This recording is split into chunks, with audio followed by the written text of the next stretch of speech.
Hey guys, today I'm going to be reading a book, and it is called A Tale Dark and Grim, and it is by Adam Gidwitz.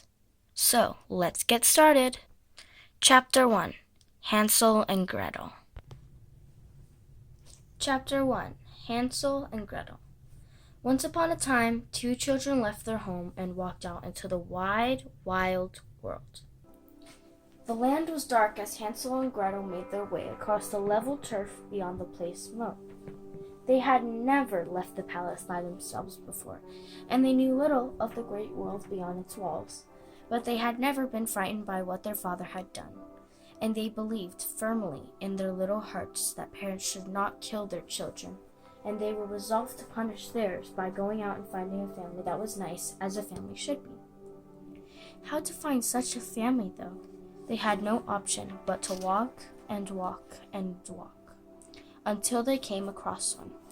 So they did walk on and on and on, until the firm ground became softer under their feet.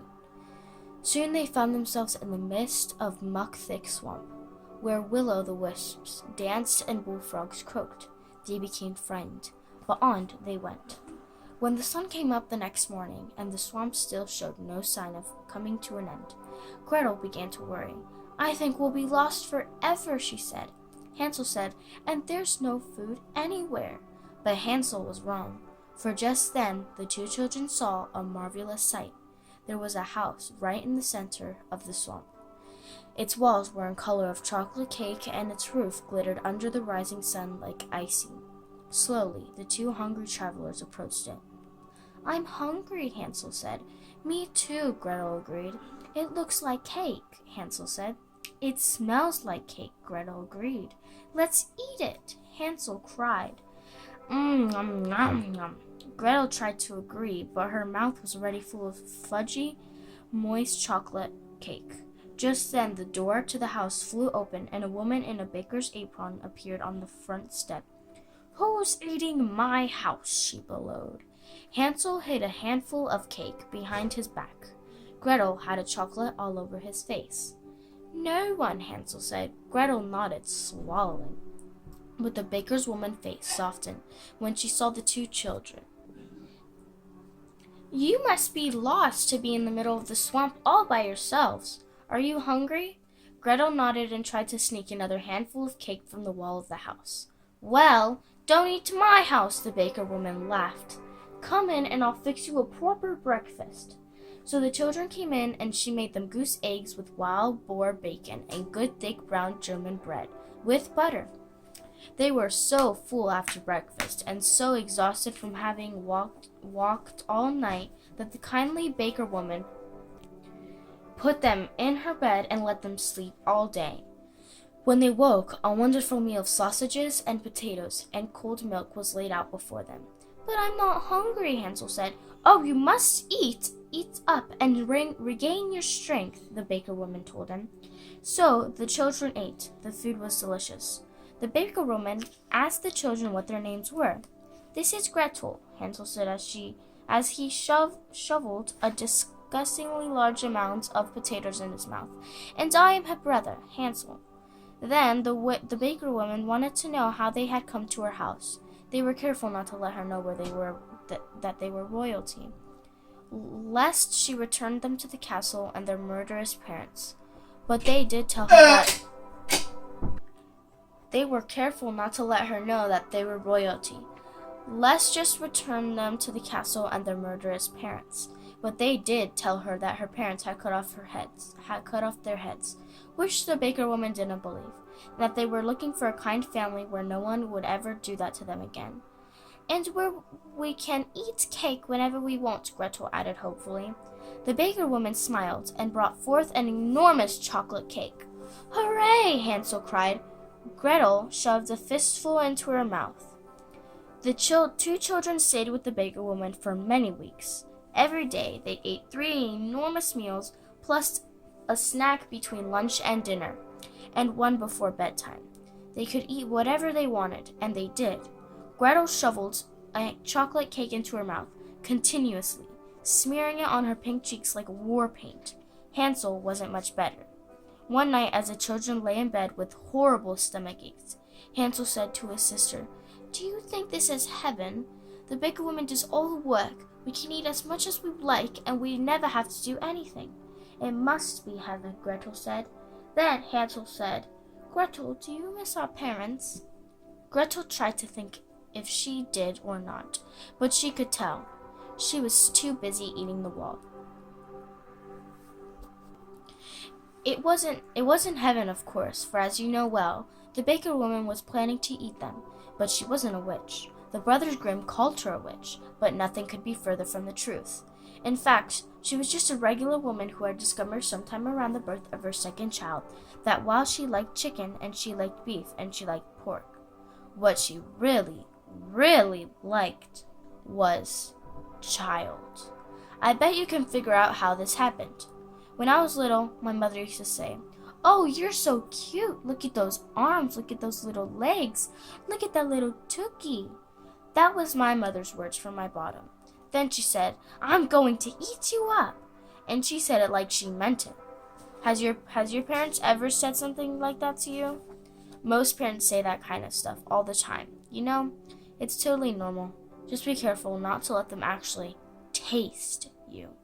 Well, the baker's woman children tasted so good to her that she decided to spend the rest of her time trying to find others to devour. She liked them nice and plump, so she always made sure to fatten them up before she ate them, which is why she was treating Hansel and Gretel as she was. Why else would she allow them to wallow around all day, giving them nothing to do, nothing to work for, nothing to learn? What else? Trap them in a house of chocolate cake and let them eat to their heart's content, never warning them that they would become fat and lazy, little pigs in a sty. In a sty? Parents are supposed to help their children to grow wise and healthy and strong. The baker woman was doing the opposite, plying the children with so much food and giving them so little to do that they could not help but become weak and heavy and dull inside. Dull enough that Gretel didn't question when the baker woman asked her to clean out the large mysterious cage in the back of the house, and then slammed the door shut on her. Heavy enough that Hansel didn't feel like going outside to where his sister had gone. Weak enough that when the baker woman told Hansel that they would be fattening Gretel up for just one more week, and that then they would eat her, Hansel could do nothing about it. And then the day came to eat Gretel. "I think we'll roast her," the baker woman said. "A little rosemary, some salt, and we'll put her in the oven for 3 or 4 hours. Then her meat will positively fall off the bone."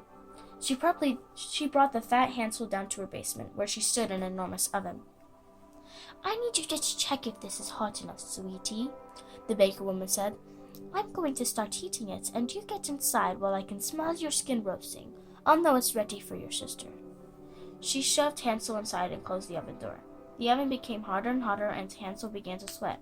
Then the delicious smell wafted into her nostrils. "Oh no," he thought, "I'm cooking." He sniffed the air, and I smelled delicious.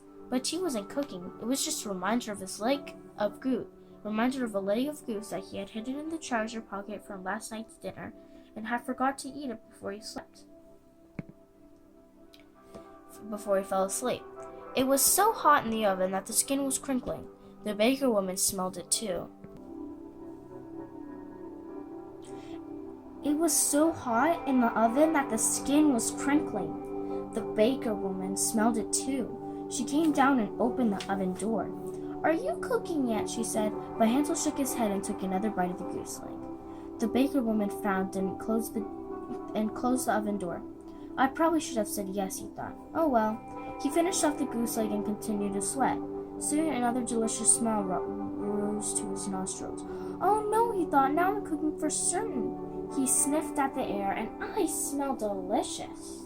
But he wasn't cooking. It was 3 strips of bacon that he tucked into his socks at breakfast. It was so hot in the oven that the fat was sizzling and popping. The baker woman smelled it too. She came down and opened the oven door. "Are you cooking yet?" she said, but Hansel shook his head and ate the second strip of bacon. The baker woman frowned and closed the door. I probably should have said yes, he thought. Oh well. Hansel finished off the bacon and continued to sweat. Soon yet another delicious smell rose to his nostrils. Oh no, he thought, I I must be cooking now, and I smell delicious, just like chocolate cake. This time he was right. He was cooking, and he did smell just like chocolate cake, because he had eaten so much of it since coming to the baker woman's house. The baker woman smelled him cooking, came downstairs and opened the oven door. Are you cooking yet? She asked, but Hansel shook his head. I don't think it's hot enough in here, he shrugged. That smell was just some chocolate cake I'd stuffed in my undies. Not hot enough in there, the baker woman huffed. Let me see. She crawled into the oven, pushed Hansel out of the way. Feels plenty hot to me, she said. Hansel had crawled out of the oven while the baker woman was crawling in. He looked at her pink and mean and sweaty, sitting in the enormous oven. Hey, she shouted at him, what are you doing? Something dim flickered in his foot. Added a brain. I'm saving myself and my sister, he said, from another terrible parent. And then he closed the door. He closed and locked the oven door. Hey, let me out, the baker woman shouted at him. Hey, you stupid little kid, let me out! Hansel stared through the grate on the oven door at her. The baker woman began to sweat more. Her face was burning. I'm sorry, she cried. I'm sorry for whatever I've done. I don't want to die. Just let me out. Let me out. Hansel's face softened. Please, please, I could die in here. I could die. Hansel began to feel sorry for her, but he certainly wasn't going to let her out. He walked upstairs and out to the back of the house, where he found Gretel sitting in the dirty cage. Are you hungry? He asked. She looked up. Dinner's in the oven, he added, but Gretel wasn't hungry. And besides, he was only kidding. The end. Now that's not a bad little story, but it is a crime. A crime that is the only part of Hansel and Gretel's story that anybody knows.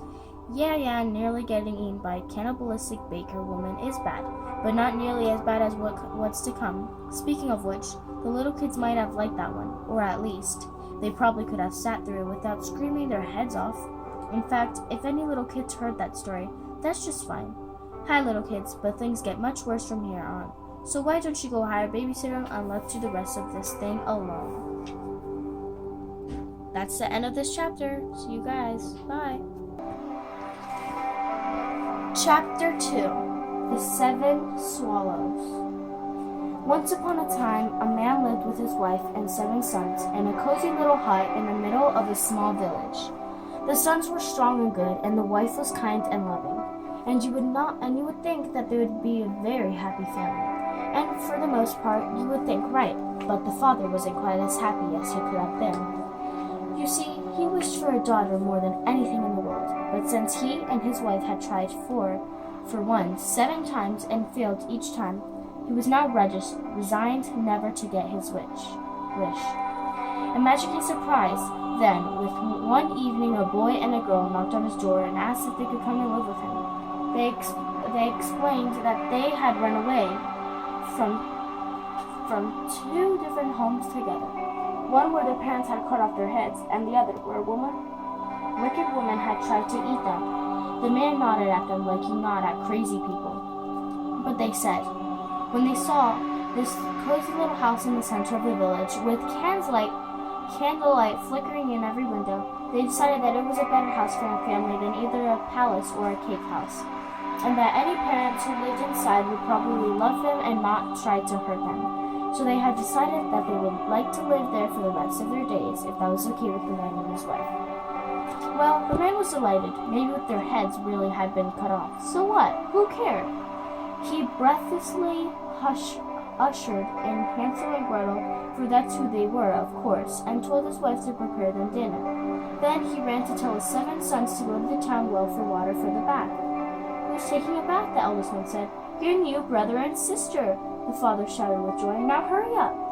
The boys were puzzled by this, certainly, but they knew that their father had a terrible temper when he was angry and were afraid to displease him. So together they hoisted the great wooden tub onto their shoulders and ran to the well. The man's wife laid a steaming plate of boiled meat and potatoes before the children. Gretel hesitated. Will we have to do our chores if we live here with you? She asked. The woman was kind but firm when she said, you will. And go to school. Of course, the woman scolded. Good. Gretel thanked the woman for the food, and she and Hansel, slowly and not at all greedy, began to eat. Meanwhile, the father wondered where his new children's bath could be, for the 7 brothers, in their haste not to displease their father, but had lost their grip on the tub and sent it tumbling into the well. "He'll be furious," the eldest whispered when the youngest cried. "He'll beat us for certain." They crowded around the well, wondering what they should do. At home, their father was getting more impatient by the minute. "Where are those foolish boys?" he whispered to his wife as she worked in the kitchen. "Our new daughter and son will be wanting their bath at any moment." When, a short time later, the boys were not home, and the man swore and said, "They are useless. I wish they would all just turn into birds and fly away." At that very moment, in the village, the 7 boys turned into 7 swallows and wheeled into the evening air. They flew past their house's kitchen window before disappearing into the nearby wood. The woman saw this and turned on her husband in a fury, but he said it was all for the best and that they had always wanted a daughter more anyway.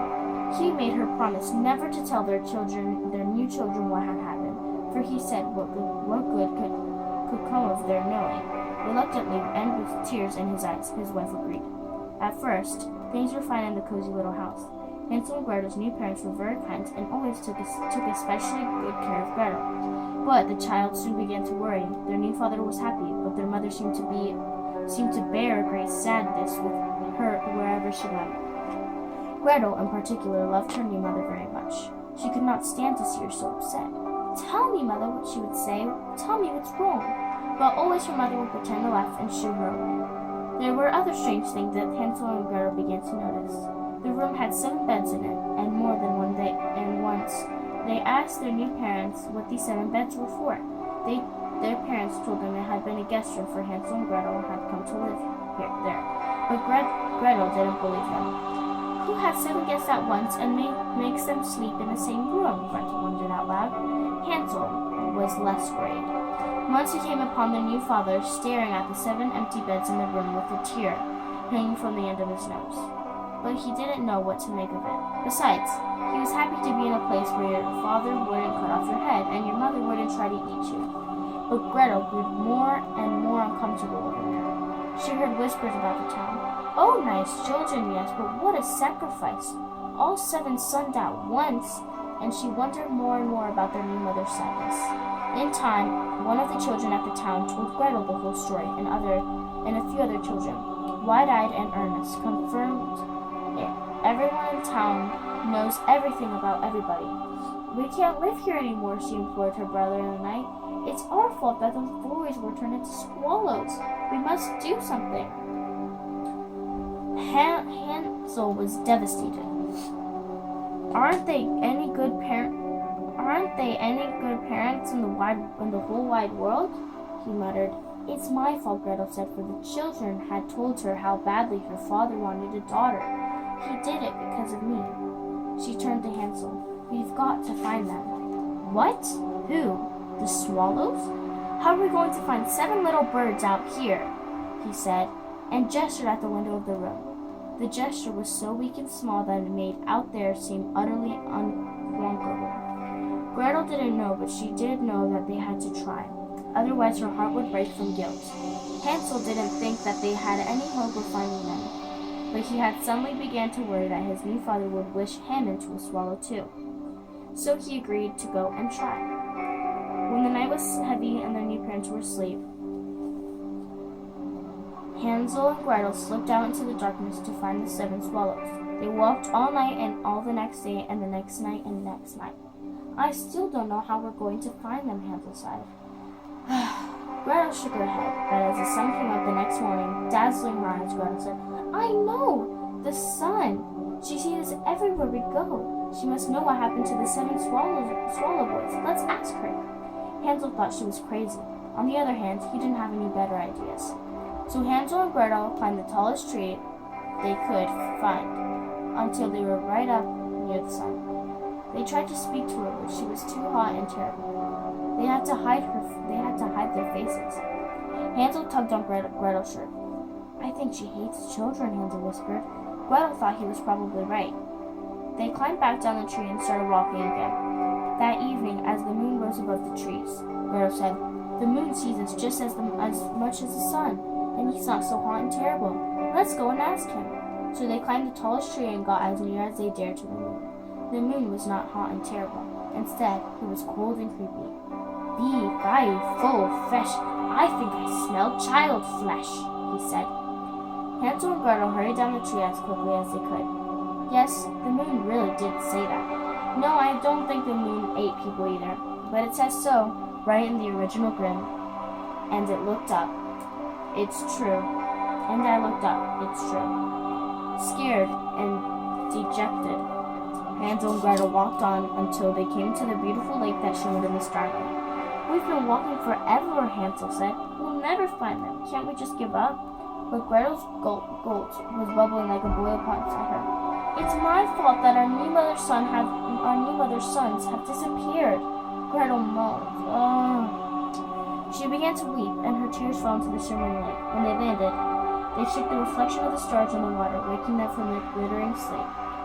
"Whose tears have woken us?" the star said. At first Hansel and Gretel were scared. Did the stars eat children too? But the shining stars seemed far nicer than the blistering sun or the creepy moon. So Gretel told the stars all her troubles. We've seen the seven swallows flying," the star said. "They live in the Crystal Mountain. You can save them, but it will take great courage and sacrifice. The mountain is months of hard travel from there. If you decide to go, take this chicken bone with you. It will open the door to the Crystal Mountain and let the seven swallows out." Just then, the children noticed a chicken bone beneath the surface of the water, at the edge of the pool. Hansel did not want to go. "Months," he bleated. But Gretel said, "Please, Hansel." She grabbed his arm and held it tight. At first, Hansel resisted, but once he saw that his sister would not change her mind and that he was losing feelings in his arm, he reluctantly agreed to go. So Gretel put the chicken bone in her pocket, and the two children journeyed for a month and a day, and then another, and then another. They passed through dark forests and sunny fields, blazing deserts and muck-filled swamps. They grew much during their travels and became strong and lean from hardship and perseverance. Gretel carried her smoldering guilt with her always, but it was bearably so long that she knew she was doing something about it. Finally, she came to the massive mountain range and proceeded through the whipping snow and wind. The peaks of the mountains rose up, white and sharp all around them, like the craggy teeth of some stone beast. Above, the sky was pale and clear, but so cold. Their cheeks became red and chapped, their lips blue with frostbite. Hansel wanted to turn back, but Gretel would not let him. After days and days of climbing, they finally arrived at the Crystal Mountain. It was tremendous, the most wonderful thing they had ever seen. Its crystalline cracks rose straight up from the ice and snow that lay at its base. Crystals and merlins swirled around its peak, streaming to the skies. "It's beautiful," Hansel murmured, and Gretel nodded wordlessly. "At last," he said. "I couldn't have gone any further." Before them was an enormous door made of ice, with a keyhole just about the width of a finger or a chicken bone. Gretel reached into her pocket. She found nothing. She reached down further and further and further, until she felt the cold alpine air swirling around one of her fingers. She had a hole in her pocket. She had lost the bone. They looked all around for it. "When did you at last have it?" Hansel said. "Last night? The night before?" But Gretel couldn't remember, and she became more and more afraid. Soon she collapsed on the ground and sobbed until her little body nearly broke. "All these months," she wept, "for nothing! What I've taken you through! I've failed our new mother." Hansel wrapped Gretel up in their traveling clothes, and as the night came on, lay down beside her to sleep. But Gretel could not sleep. After many an hour, her tears subsided, but still she could only think of her failure. The guilt burned her like the scouring wind, and then the stars came out and reminded her of her failure again. And she felt so guilty, so foolish, so worthless that she could not even look at them. Near daybreak, she looked down the long path that she and Hansel had trod. They would have to go back now, having accomplished nothing. Months and months more of suffering, and all the while her guilt would throb inside of her. Suddenly, Gretel ran to the door of the crystal mountain and began to bang with all her might, pleading to be let in. She banged so hard, in fact, that she cut herself on a shard of ice. She woke her sleeping brother, who offered to tend to her wound, but she refused. "I'd rather make it worse," she said. She picked up a sliver of ice as sharp as a knife and brought it down on her middle finger, serving it from her hand. Hansel stared, aghast. Gretel's face was white and her voice trembled when she said, "Now I can make things right." She was bleeding swiftly from where her finger used to be, but she stood and walked resolutely and grim to the door of the mountain. She picked up her finger, slid it in the keyhole, and turned it. The door opened. "I'm sorry. I wish I could have skipped this part. I really do." Gretel cutting off her own finger and putting it in a keyhole. If there was any question about the truth of this part of the story, I would have left it out altogether. Maybe she could have found another chicken bone, or maybe, if she would have taught him enough and said some magic word, the door could have opened on its own. But there's no doubt about the finger. Besides, if I left it out, you'd be wondering why Gretel had only 9 fingers at the end of the book. Which reminds me of another question you're probably asking. Why did the door open? I don't know. A finger is enough like a chicken bone, I guess. Why a chicken bone even is the first place? Again, I don't know. I have no idea why either a chicken bone or a finger should open the crystal mountain. As for the last location of the crystal mountain, that's quite clear, and if you have any interest, I'd be happy to share it with you. Just write me. Now I've got to say something about cutting off one's own finger.